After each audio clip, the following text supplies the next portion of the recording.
All right, we're going to look at section 13.11 or 13.11, looking at the oxidation of unsaturated lipids.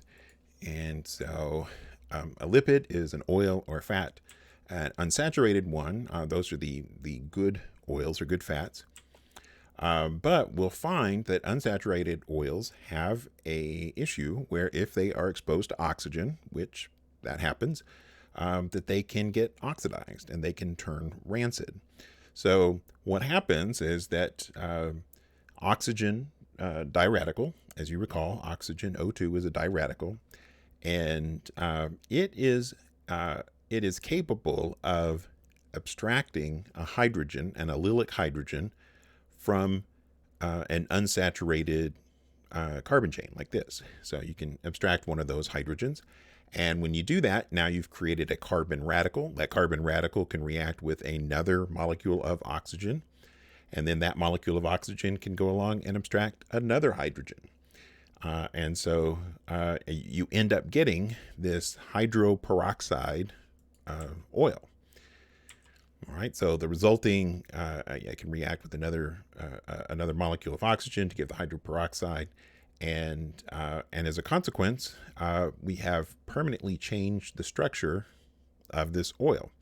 And when this happens, it causes the oil to kind of go off. It turns bad. It has bad flavors, bad odors, all kinds of gross things.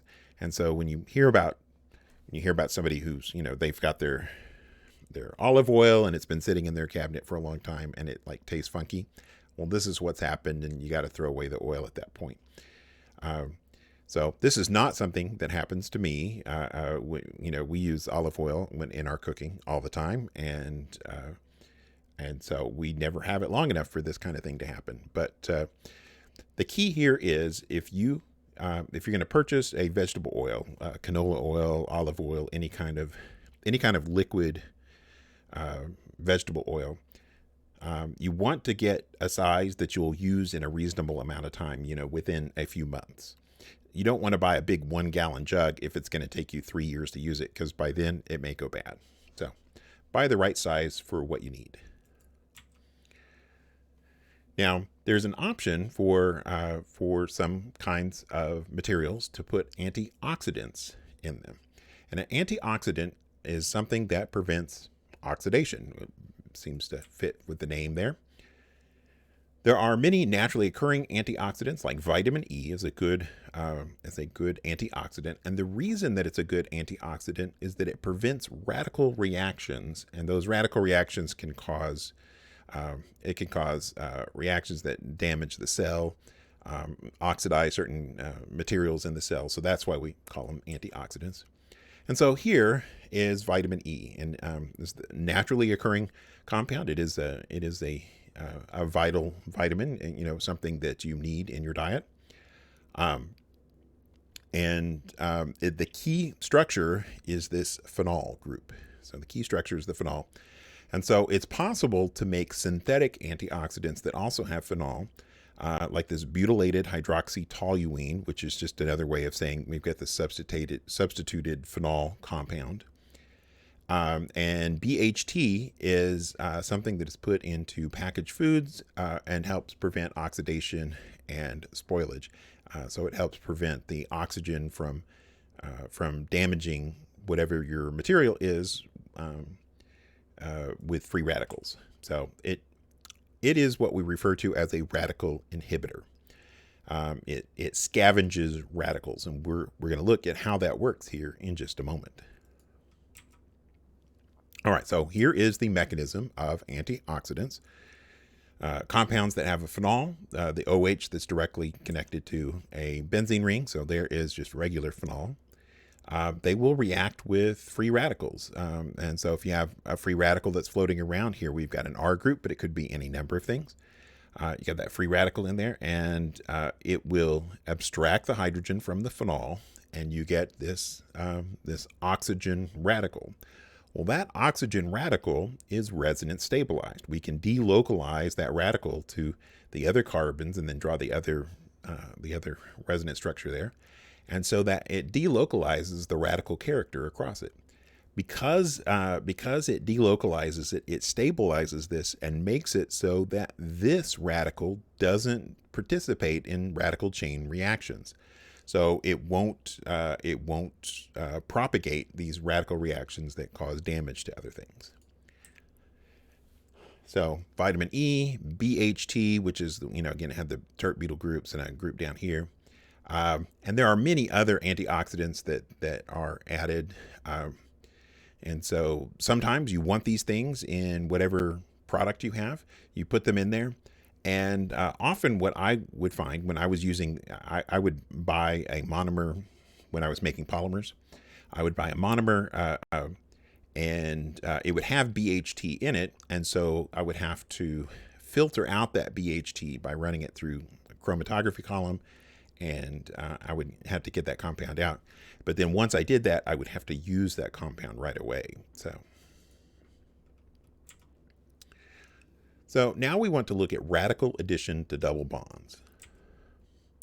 So if we've got an electron-rich alkene, there's lots of electron density on the pi bond. The electron-deficient radicals are very good at reacting with that pi bond. So the radical comes in, you take one electron from the pi bond and then one electron from whatever your radical is.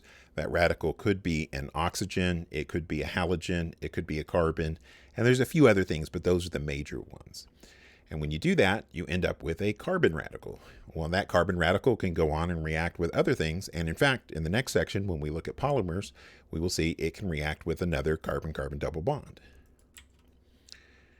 So the mechanism of the radical mechanism when we're doing addition across a double bond, it has initiation, propagation, and termination steps. And we want to look at those again. We've looked at some initiation, propagation, and termination, but we want to look at them again in terms of this.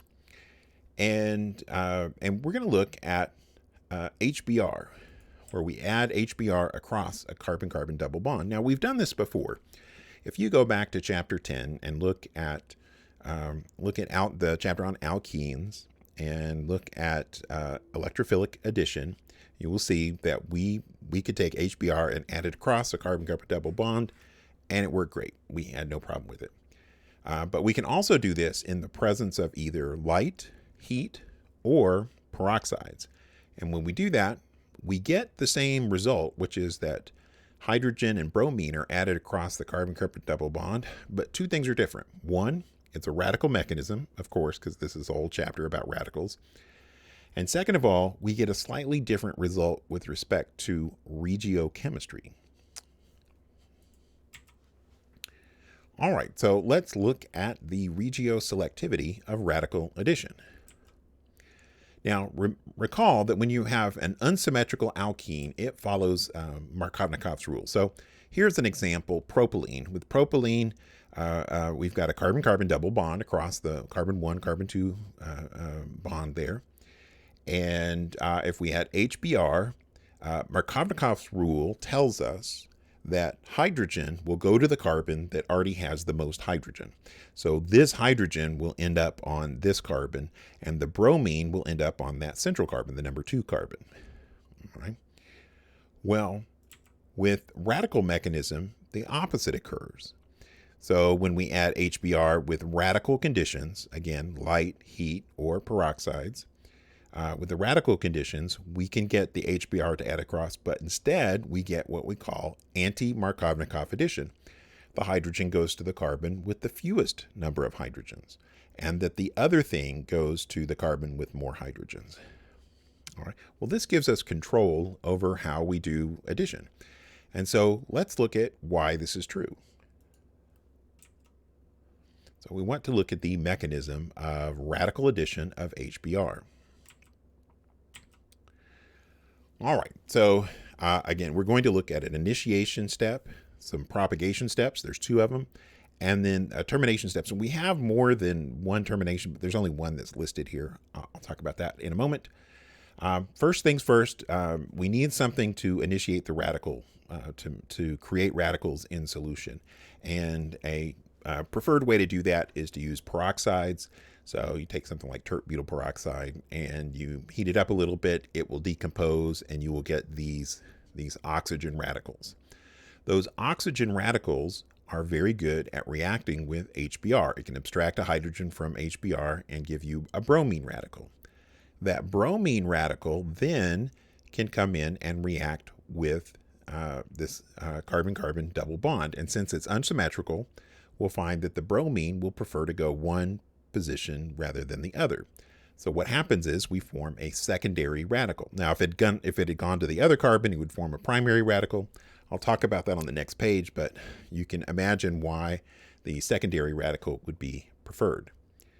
So now that we've created that radical, that can react with another molecule of HBr, abstracts a hydrogen, and creates a bromine radical. Well, then we go back and do step 3 again, step 4, step 3, step 4. So this just happens over and over and over again. All right, and then our termination step is that if we take any two radicals that are in solution and they run into each other, they will terminate. If it's the bromine, that's not that big of a deal. That happens occasionally. We could have two carbon radicals come together and form a new carbon-carbon bond. That's less common, but it does happen on occasion. And then we can also have a carbon radical end up with a bromine radical. Again, not as common, but it can happen. So there are several termination steps that are possible. When it comes to the regiochemistry, so the regiochemistry of radical addition, we'll find that in the propagation steps there are two possible pathways, and we talked about one of them, right? If the radical reacts with the carbon-carbon pi bond, the bromine can go out to the more substituted carbon, and then we would have a primary radical, or the path B, where the radical reacts with the pi bond, and then we end up getting a secondary radical.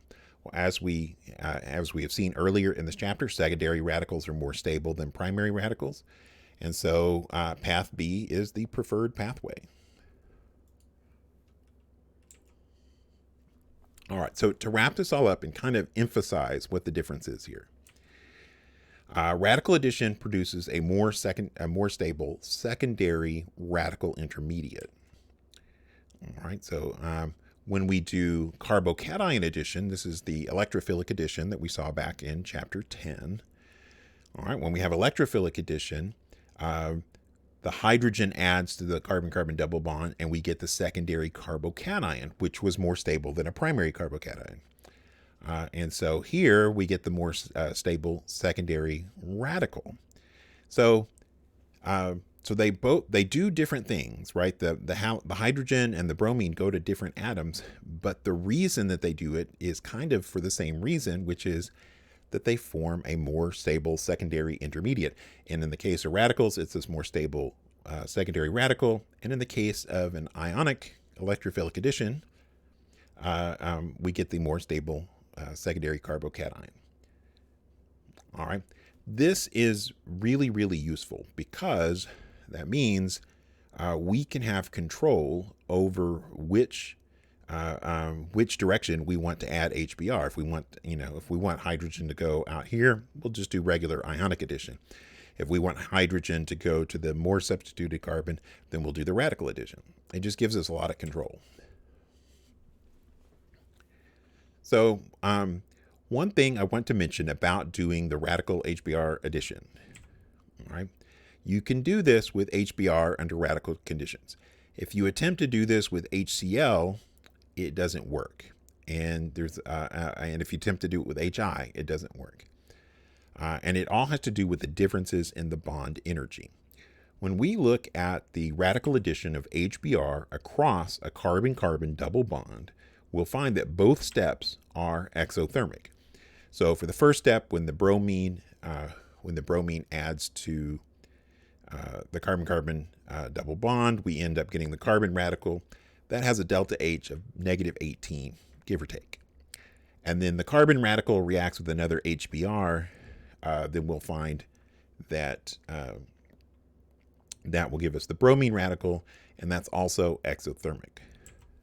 When we attempt to do this with HCl or HI, one of the chain propagation steps is endothermic for each of these. And I forget which one. For chlorine, it's one of them, and for iodine, it's the other one. And if you're thinking, okay, well, what about HF? Well, just stop thinking that. First of all, HF is just horribly dangerous to work with. And second of all, the energy just doesn't work. That HF bond is a little too strong to get this second step to occur.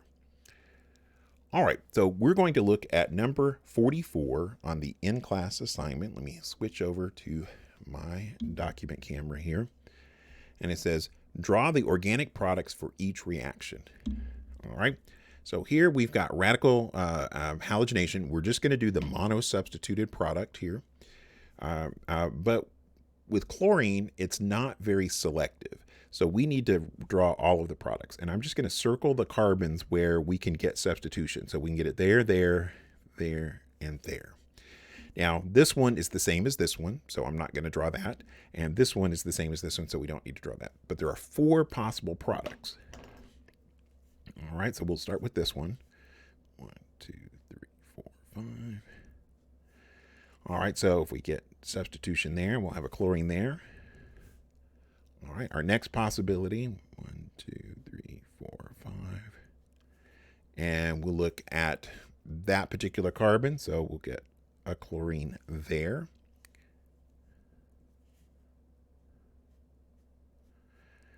All right, and we can get a chlorine at carbon number 3, so we'd get that. And our final possibility is on the methyl, that substituent methyl. And we get that. So 4 possible products for that one, which is why if we've got a complex molecule, we're probably not going to do monohalogenation. It's just not selective enough. For bromination, as you recall, it's much more selective. So we can selectively substitute. All right, so we can selectively substitute at the most substituted carbon there. And we're going to pick this one. It's tertiary. We can't pick this one because there are no hydrogens to abstract from this. This is a quaternary carbon, so there's no hydrogens there. But this tertiary carbon we can do. And so that means we're going to get exactly 1 product.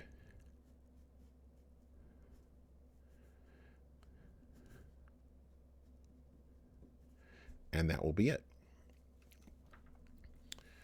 All right, next we've got HBr, and we've got the same reaction twice, except one it's HBr and one it's HBr with peroxides. HBr by itself, this is going to be the electrophilic addition that we saw back in chapter 10. So, you might want to make a little note that that's in chapter 10.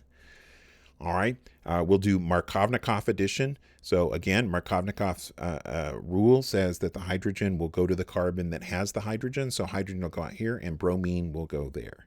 So our predominant product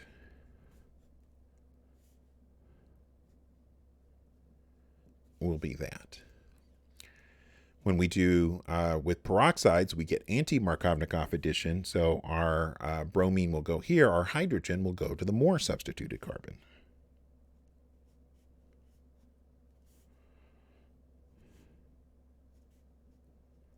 And so that will be our product. And that is just, it's an amazing amount of control. We've got the same starting compound and it's the same reagent. We just add, on this one, we add something to it. It looks like on this one, we're adding some chapter 10 to it. So go back and look at electrophilic addition if you need a little bit of a refresh on that. All right. For this one, we may have to get the way back. This is just halogenation across a carbon-carbon double bond. We'll add Br2 across that carbon-carbon double bond, and we will get a vicinal dihalide. And you may remember the bridged bromonium ion. Well, that's exactly, this would have a bridged bromonium ion intermediate. All right, and then finally on this one, we've got NBS and light And so that's going to give us allylic addition. So we're going to get substitution here at the allylic position. Now, just as a reminder, when we form that radical, we're going to have we'll get some radical character here, but there's a resonance structure where we can put some of the radical character there. So we're going to get two products. All right. And I'm going to draw the resonance structures real quick. So that's one of them. And then our other one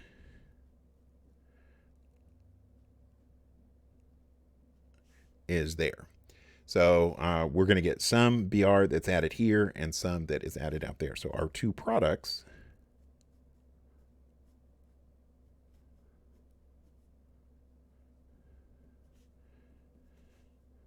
that'll be one of them. And then the other one is going to be on that terminal carbon.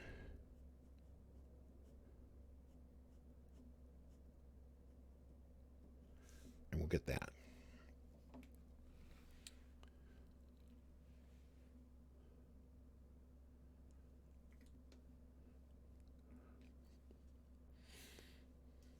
All right. So our last section here is on polymers and polymerization, and this is kind of a something that I'm very fond of. My PhD was on making polymers, and they were radical generated polymers. So making polymers, and so I'm a polymer chemist, also an organic chemist, but polymer chemist.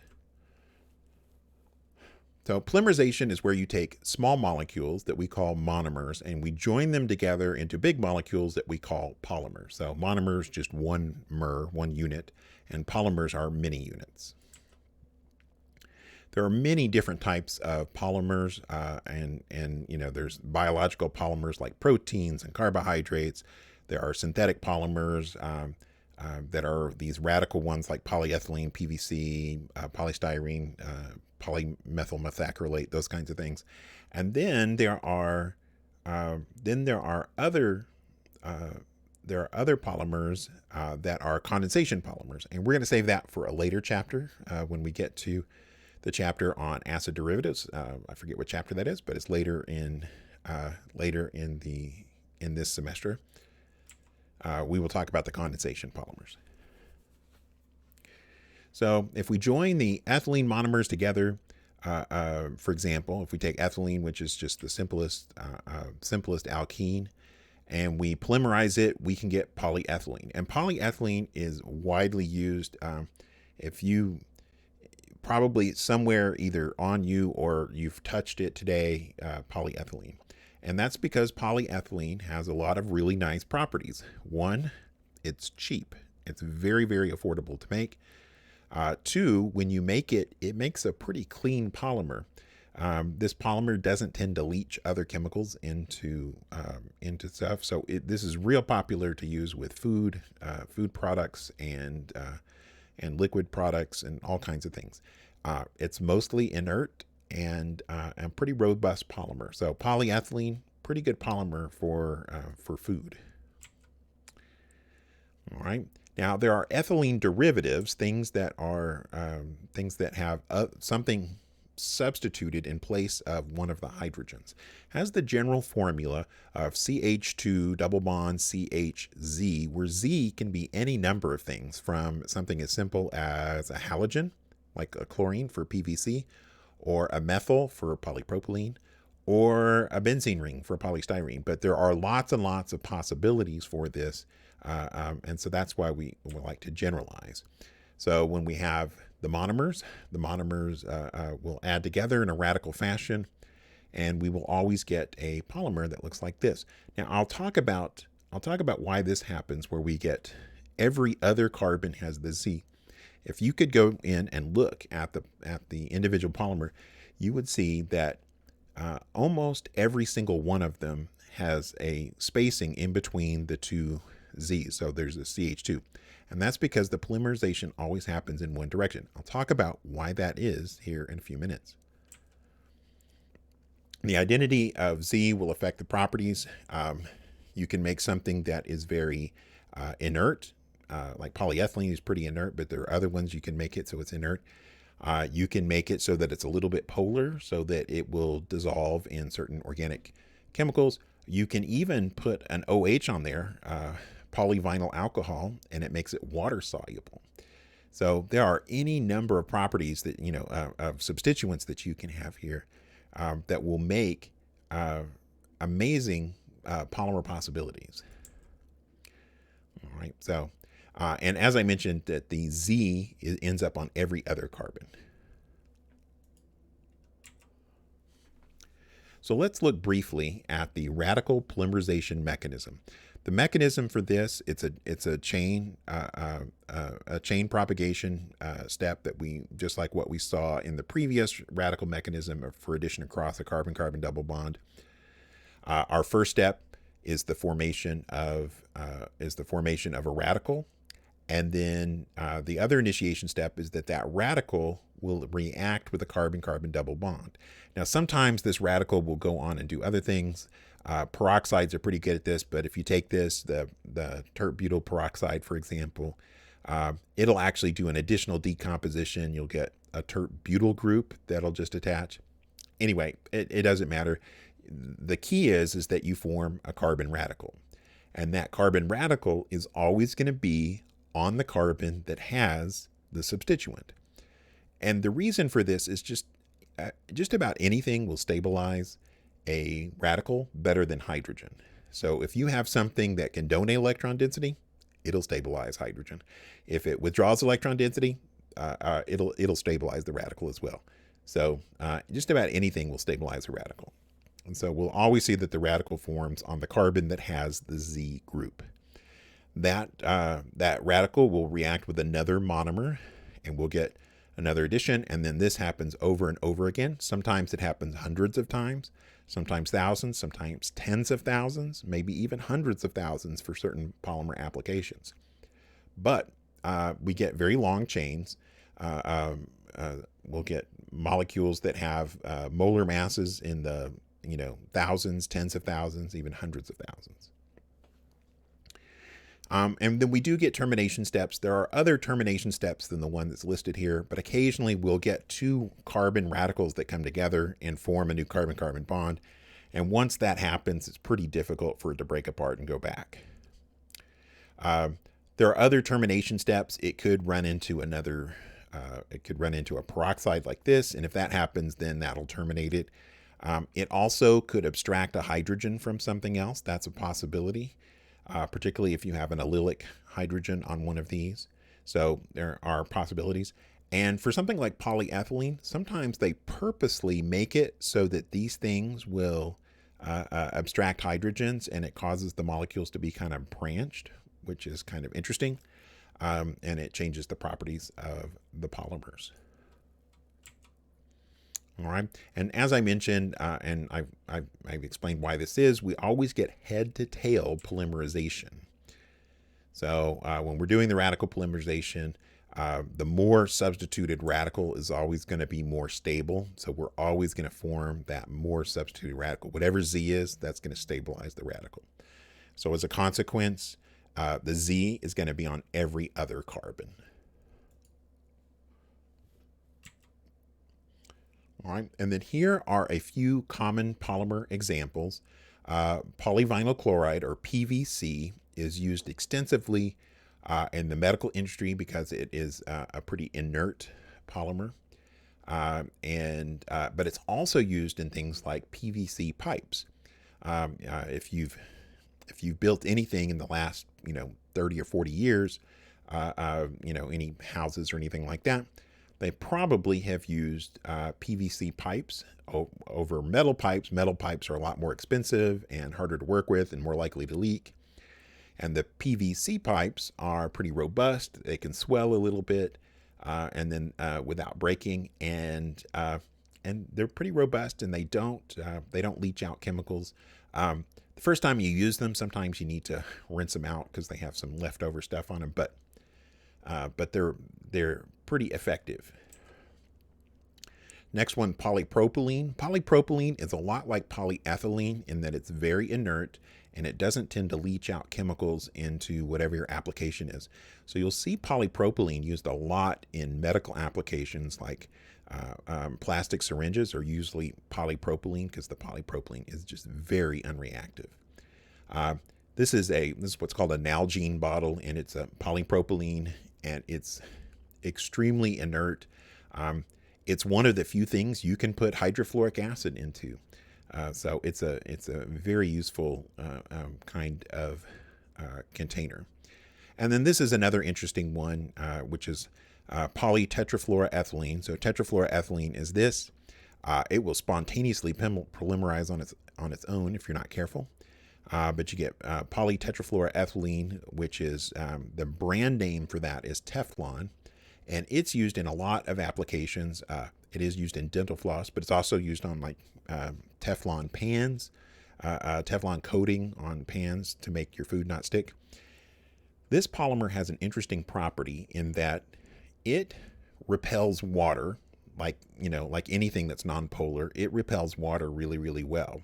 But it also repels oil. If you put oil onto polypropylene, it will adhere to the polypropylene really, really well.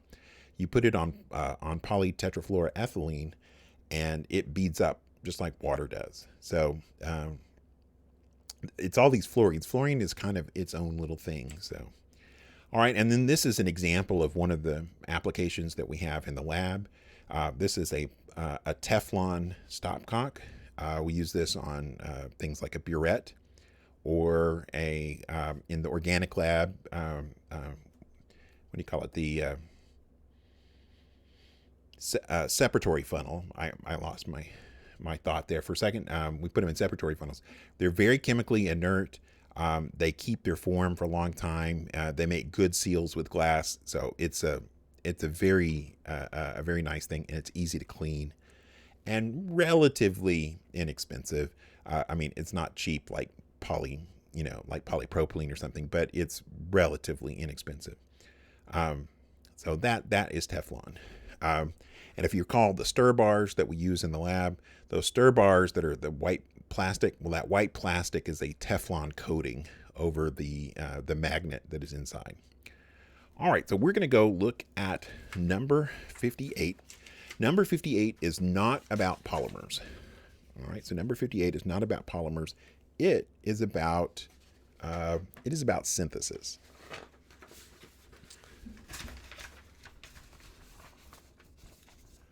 All right, so switch over here, document camera. All right. Throughout this semester, we're going to be looking extensively at synthesis reactions, and we're always going to be looking for new ways to convert from one functional group to another functional group. And what halogenation allows us to do is it allows us to take something that's not got really a functional group, like cyclopentane. All right, well, cyclopentane, it's just carbons and hydrogens. And so if you can't do a nucleophilic substitution on there, you can't do electrophilic addition, there's nothing really you can do except catch it on fire or radical reactions. And so since this whole chapter is about radical reactions, we're going to look, how do we take something like this, which is just an alkane, and turn it into all of these different functional groups. So we're going to start with this alcohol. So, all right, so for some of these things, there's more than one possibility. And so I will do sort of the probably best possibility.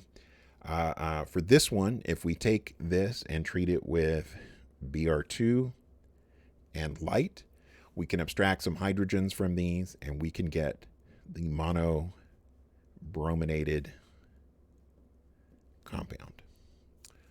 Well, that compound, there's two possible ways to get to this OH. I'm going to do probably the easiest way, and that is to do an elimination reaction. So where we could do something like potassium tert butoxide. All right, and in case you're keeping track at home, that's E2 elimination. The E2 elimination, I think that's chapter 8, 9. It's one of those. All right, and then that gives us this. And with this, we can simply do electrophilic addition. Oh, we don't want that. We want hydration. We want hydration. We just went through the process of removing the HBr. We want to add H2O in the presence of acid. And we can do hydration. H2SO4. Although we could choose a different one other than sulfuric acid, but sulfuric acid is a pretty good choice here. So we can use toluene sulfonic acid if the solubility worked out better. But when we do that, we would get the alcohol. Now, one more possibility, and this one may not work as well, but if you take this and you treat it with water, you could potentially do an SN1 and get directly to the alcohol. However, this isn't going to be very soluble in the water, so that may be an issue, which is why I chose this method.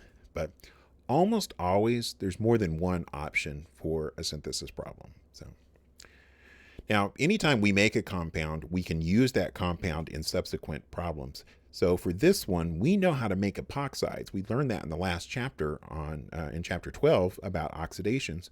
We can do epoxidations using, see if you can remember it while I write this down. All right, I'll put this is from part A. All right, so from part A. And so the reagent, MCPBA. Hopefully you remembered that. And if you didn't, that's okay. Well, it's okay, except you want to know it before the test. All right, and you can get that peroxide.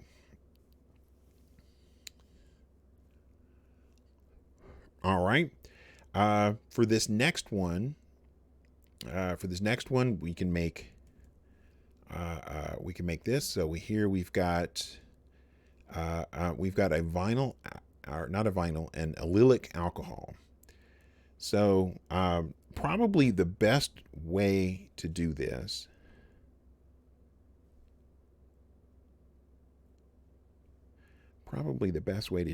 would be to again start with that carbon-carbon double bond that we had from part A, and then do allylic bromination. So we'll do NBS and H nu, and then that would give us this. And then this, we could do an SN2 reaction with hydroxide. SN2 is what I meant to put there, SN2, and we could get that. So, and there are other possibilities that we could do for this, but that one seems to be a pretty reasonable choice there. All right, and then finally here we've got a cyanohydrin, and so with the cyanohydrin, I don't know if you remember this, but we can make those pretty much directly from an epoxide. So if we take the alkene and we make this epoxide, we can treat that epoxide in step 1. We can treat it with sodium cyanide, and that will open up. This is a strong nucleophile, and in case you're curious, that's SN2. And then in step 2, the step 2 just protonates the alkoxide. So we'll put H2O.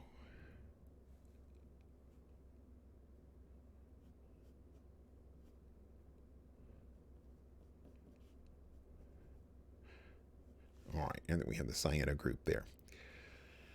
Now, one thing I'd like to point out about this is that when you do this, you are going to get these two things will be trans to each other. So they will be trans because of the mechanism, because of the SN2 mechanism. So, all right, well, that is the end of chapter 13.